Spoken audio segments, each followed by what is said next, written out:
हम कवर करने वाले हैं सेल ऑर्गेनील।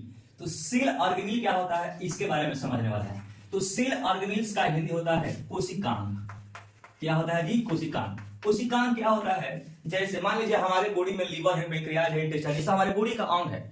उसी प्रकार से सपोज कीजिए कि ये सेल है, तो सेल के अंदर ribosome, Golgi body, ER, mitochondria है ना जी, ये सारे के सारे सेल के अंग है। तो इनको हम लोग बोलते हैं सेल का ऑर्गेन। चूंकि एक तो है नहीं तो इसको हम लोग बोलते हैं सेल ऑर्गेनिल। हिंदी में इसका होता है कोशिका का अंग, मतलब कोशिका। चलिए अब देखते हैं सेल ऑर्गन कितने प्रकार का होता है इसके बारे में समझने वाले हैं। ठीक है दोस्तों, तो सेल ऑर्गन होता है दो प्रकार का, इसके बारे में समझते हैं। ठीक है, सबसे पहले सेल होता है जिसका नाम होता है सेमी ऑटोनोमस ऑर्गन। पहला होता है semi autonomous organ. Semi autonomous organ इसका हिंदी होता है स्वतः कार्यकी अंग। स्वतः कार्यकी अंग। सर स्वतः कार्यकी अंग क्या होता है इसके बारे में समझते हैं। वैसा सेल के अंदर वैसा कोशिका जो अपना कार्य खुद से करता है उसको बोलते हैं सेमी ऑटोनोमस ऑर्गन, स्वतः कार्यकी अंग। सर कैसे समझते हैं? देखिएगा, ये होते हैं तीन प्रकार के होते हैं सेमी ऑटोनोमस ऑर्गन। पहला का नाम होता है न्यूक्लियस। पहला होता है न्यूक्लियस और दूसरा का नाम होता है माइटोकॉन्ड्रिया।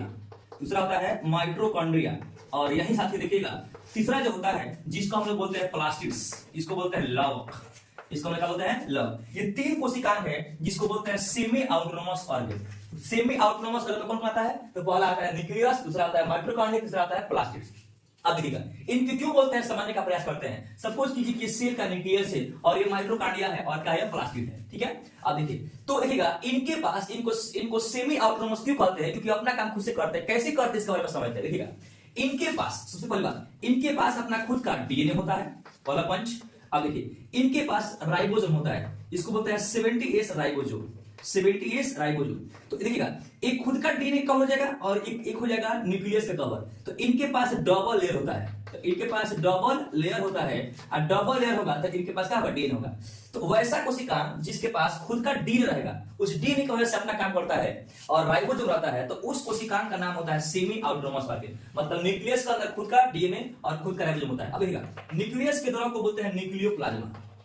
न्यूक्लियोप्लाज्मा इसको बोलते हैं, न्यूक्लियस के द्रव को, है ना जी। अब देखिए माइटोकॉन्ड्रिया, माइटोकॉन्ड्रिया के द्रव को बोलते हैं मैट्रिक्स।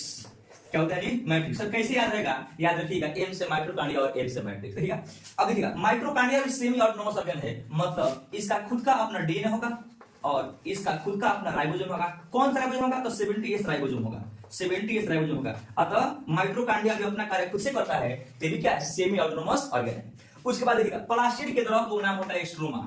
इसके द्रव का नाम क्या होता है जी? स्ट्रोमा। सर कैसे याद रहेगा? देखिएगा प्लास्टिड में भी एस आ रहा है, स्ट्रोमा भी में क्या है? एस आ रहा है, तो इसलिए स्ट्रोमा का मतलब याद किया प्लास्टिड। ठीक है, अब देखिएगा स्ट्रोमा भी स्वतः कार्यकी अंग है, मतलब स्ट्रोमा के अंदर भी अपना खुद का डीएनए होगा और इसके साथ साथ इसमें क्या होगा? 70S राइबोसोम होगा। तो 70S राइबोसोम होगा, मतलब ये स्ट्रोमा भी प्लास्टिड भी अपना कार्य खुद से करता है, इसीलिए ये प्लास्टिड भी क्या है? स्वतः कार्यकी अंग है। तो अभी आपने देखा कि सेमी ऑटोनोमस ऑर्गन स्वतः कार्यकी अंग किसे कहते हैं? तो वैसा कोशिका जो अपना कार्य खुद से करता है उसको बोलते हैं सेमी ऑटोनोमस ऑर्गन। क्यों करता है? क्योंकि इनके पास अपना खुद का डीएनए होता है और खुद का डीएनए होगा तो डबल झिल्ली होगा। ठीक है जी। अब देखिएगा तो पहला हो गया, तो सेमी ऑटोनोमस में पहला कोशिका कौन सा आएगा? न्यूक्लियस। दूसरा कौन सा आएगा? माइटोकॉन्ड्रिया। तीसरा कौन सा आएगा? प्लास्टिड आएगा। तो ये पहला कोशिका का प्रकार हो गया। दूसरा आते हैं, दूसरा का नाम है एंडोमेम्ब्रेन सिस्टम। दूसरा आता है एंडोमेम्ब्रेन सिस्टम। एंडोमेम्ब्रेन सिस्टम क्या होता है इसके बारे में समझते हैं। देखिए साथियों एंडोमेम्ब्रेन सिस्टम, एंडोमेम्ब्रेन किसको बोलते हैं? देखिएगा जैसे दूसरे के यहाँ पर हम लोग एंडोमेम्ब्रेन सिस्टम, एंडोमेम्ब्रेन सिस्टम ये दूसरा कोशिका का प्रकार है। ठीक है, तो इसमें सबसे पहले क्या देखिएगा, इसे मान लीजिए कि ये माइटोकॉन्ड्रिया, ये हो गया आपका केंद्र। तो केंद्र के आसपास क्या होता है? देखिएगा एक यहाँ पर ट्यूब के आकार के यहाँ पर पाया जाता है स्ट्रक्चर।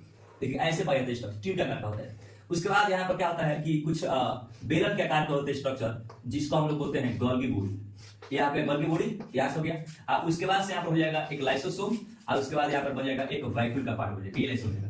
तो एंडोमेम्ब्रेन सिस्टम में सबसे पहला कोशिका आता है जिसका नाम होता है ईआर। क्या था जी? ER, endoplasmic reticulum. उसके बाद आता है गोल्गी बॉडी, गोल्गी बॉडी। और उसके बाद आता है लाइसोसोम, लाइसोसोम। और उसके बाद आता है वैक्यूल।